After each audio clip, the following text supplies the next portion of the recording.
Welcome back to my channel. In my last video I took the Mini 2 out with an ND4 filter, and we saw from the footage that there was some lovely saturation, lots of popping of colours.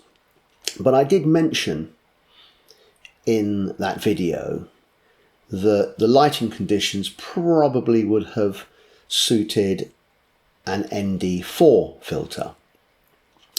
Well, today I was presented with weather conditions that were very similar to those that prevailed with the last video.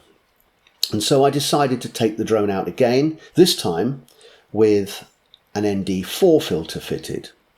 And the camera settings were exactly the same, except that I reduced the ISO from 800 to 400. And what we're going to see next is some footage with those settings. So it's about 4 o'clock in the afternoon. Very similar conditions to those that prevailed when I tested the ND4 filter. Overcast, same time of day, and this time I've got the ND4 filter on. The shutter speed is set to 1/100th of a second. I think I've got the ISO rating at 400, and the frames per second are around about 50. So I'm trying to double the shutter speed on the frames per second to get what is considered to be the ideal cinematic rendering of the video. Here I'm just going to be doing a few circuits of the area directly in front of my house. As usual, I'm very fortunate in that I've got the space in front of me to be able to take the craft out whenever I like. I cause minimum interference with people. There's no neighbours over that area, so it's ideal for me to practice these moves. As you can see, the sky there and the horizon and the ground is a much better balance, I think, for the lighting conditions. I think the ND4 filter is giving a much better account of itself than the ND8 filter did. I think the ND8 filter made the footage a little bit too dark, whereas here it's a much better balance, I think. And I've been able to reduce the ISO, which of course helps to reduce the noise that is introduced into the video.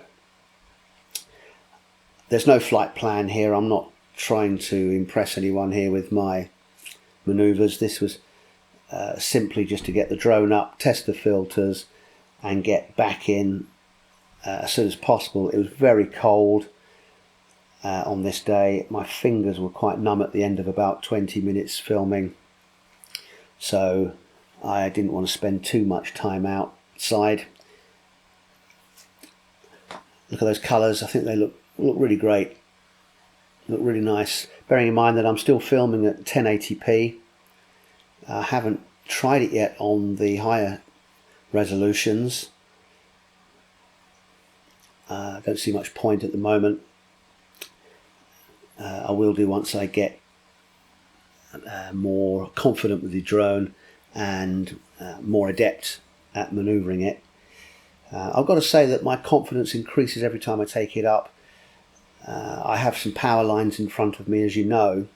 You're looking at them there, and you can see my house there, the White House to the left of the screen. So those power lines are very close, but I'm getting extremely adept at taking the drone straight up and clearing them without any fuss. Don't really think about it now. Yeah, they're just going over the power lines there.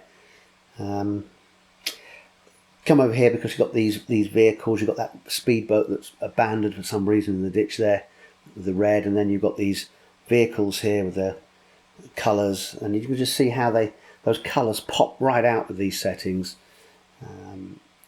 which is one of the reasons why we use filters. Of course, the settings that we're able to apply to the camera enable us to bring out the richness of the colours and the saturation and the contrast in a very pleasing manner.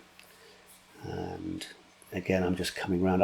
I've cut a lot of the footage out to reduce the video so that it doesn't test your endurance. You've seen all these shots before. The principal reason for shooting this is to demonstrate and compare the ND4 and ND8 filters under very similar conditions. Well, I hope you found that interesting. As you saw, I think there was probably a better balance to the video lighting and quality. And as I've said in my last video, it's going to take some practice and numerous flying hours working with my filters to get a feel for which ones are likely to work best in certain lighting conditions. Obviously, as the weather improves and we get better lighting conditions, I'll find myself using the ND8 and the 16 and 32. If you haven't done so already, please consider subscribing, and I look forward to seeing you in my next video.